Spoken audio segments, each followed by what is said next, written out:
Hey folks! Today I want to talk about the mistakes I made when I first started mixing.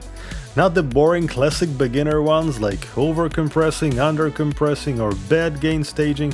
We've all heard that many times. No, these are personal, real-world mistakes that cost me clients, wasted hours, and taught me lessons the hard way.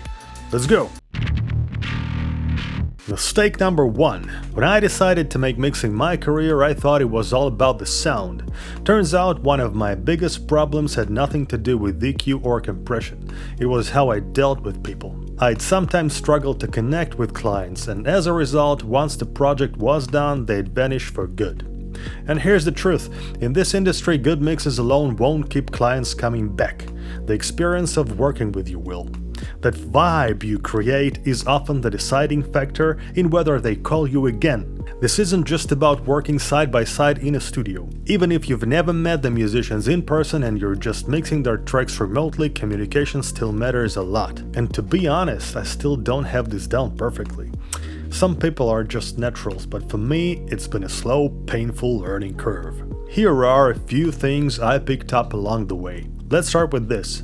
Sometimes a client thinks they know a little about mixing and gives technical feedback. Pull out this frequency or compress the snare more. On paper, that sounds helpful, right? Clear instructions, but in reality, it's better to ask what exactly they're trying to achieve in plain language. 9 times out of 10, it's not actually what they said. Follow their instructions blindly and you risk wrecking the mix for no reason and wasting hours fixing something that wasn't broken. Another thing is pointing out bad performances. Oh, I wanted to do this so badly when I started. The client says, "That part could sound better." And I'm thinking, yeah, it's because it was recorded badly. And sure, part of me wanted to tell them next time record it properly, but that's the wrong move. If you can fix it in the mix, do it. If you can't, mask it as best as you can. It's time consuming, but early on that's how you build the skills you'll need later. And finally, don't chase clients. If you're just starting out and someone says, "We'll send you the tracks soon," resist the urge to keep reminding them. It won't speed them up, but it will make you look like you're desperate for work. Trust me, I made that mistake many times. Mistake number 2. Believing you can turn anything into gold. For a long time I thought any tracking could be turned into a great mix. I mean, with all the modern tools from sample libraries to advanced plugins like Soothe, surely you can't polish any mess into something amazing, right? Wrong. When I was starting out, I'd often get sent hopeless recordings. And when I couldn't make them sound like a real record, it hit me hard. Like I wasn't living up to what a real engineer should be able to do. The reality is, some recordings just cannot be saved. You can get closer to a decent result, sure, but it'll cost you way too much time. Endless revisions and a ton of frustration. And honestly, the worst offender here isn't even the recording quality itself. It's the performance and arrangement. And editing doesn't always help here. If the playing and ideas are fundamentally weak, nothing will rescue it, especially if we're talking about auto-tune guitars. Here's the real takeaway. When you cut corners in tracking, you're not just making your mix engineer's job harder, you're sabotaging your own music. So please, put time and effort into tracking well. It makes all the difference. I actually made a whole video on this topic, it's the first one on my channel. Mistake number 3. Not really knowing my tools. And I don't just mean knowing the buttons, I mean understanding the history of gear, how the original hardware was designed, how it's emulated in plugins, the signal flow, all of it. When you start mixing in the box like I did, it's tempting to skip that part and just go by ear. I did that for years and it slowed me down big time. You wouldn't believe how much valuable information is in plugin and hardware manuals. If you've never read them because you think it's boring, I strongly recommend you start. It was one of the best things that happened to me in my learning process and even later in my professional work. Reading about how original devices were designed and how specific plugins emulate them is fascinating. And a quick note about using tools. For a long time I was just turning knobs without really understanding what they did. I had a Slate subscription, I used a ton of different plugins, but in reality you don't need that many to mix. These days I can mix almost anything with a modest toolkit. An IK multimedia bundle, Slate trigger with some drum samples, and a few amp sims. I like a couple from Audio Assault. They're affordable and sound great. There are even fantastic free options like Tonocracy or Neural Amp Modeler. We are spoiled for choice these days. Mistake number 4. Thinking bass was the key to the whole mix. Like a lot of beginners, I was obsessed with getting the low end right. I thought that was the make or break skill in mixing. But with years of experience, I learned the real magic and challenge lie in the mids and how to get them balanced. I think I'll do a whole separate video on that. Yes, the low end is tricky. It needs experience, good ears, and a proper listening environment. But mids are what separate amateurs from pros. If you study top-tier mixes, you'll notice they can vary wildly. Some are bass-heavy, others bright and airy, but they all share one thing: a solid, present, well-balanced mid-range, in which all elements and instruments occupy their own space. That's an art you only master over time. Mistake number 5. Mixing in a room you don't know or trust. Yes, headphones too.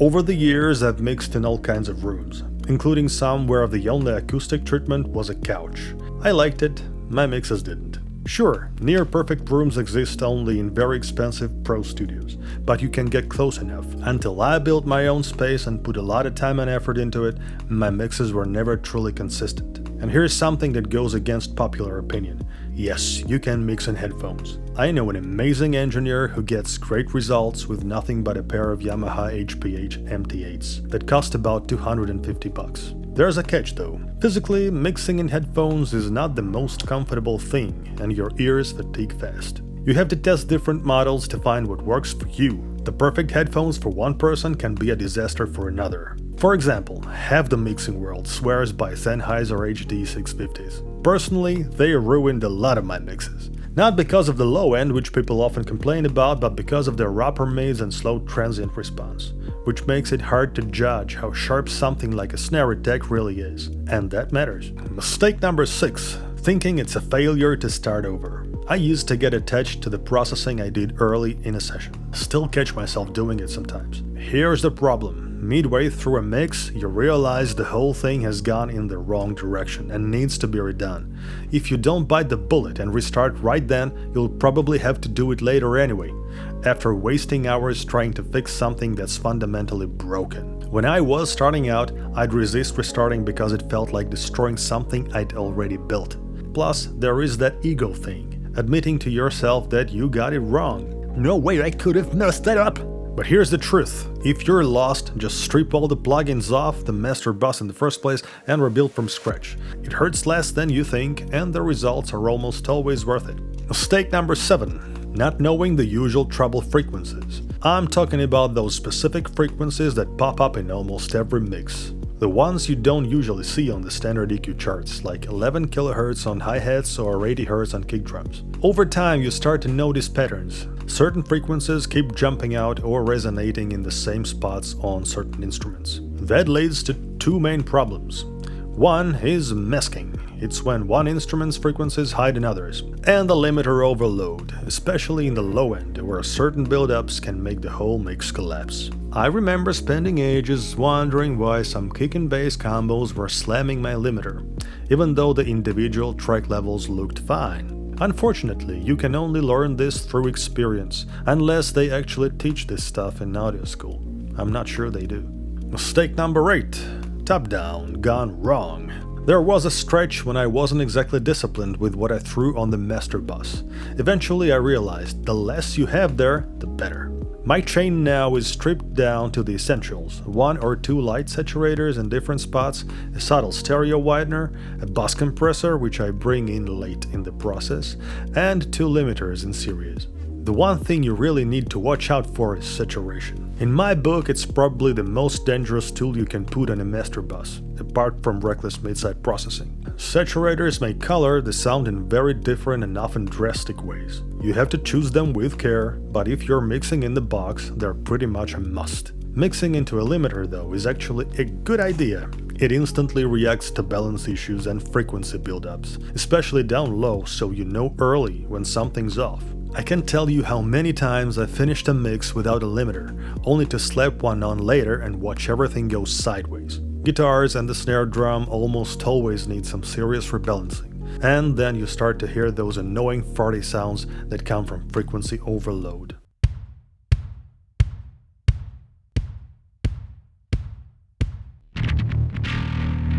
A bonus mistake: believing in the magic plugin. This one's bonus because I never personally fell for it, but plenty of people do.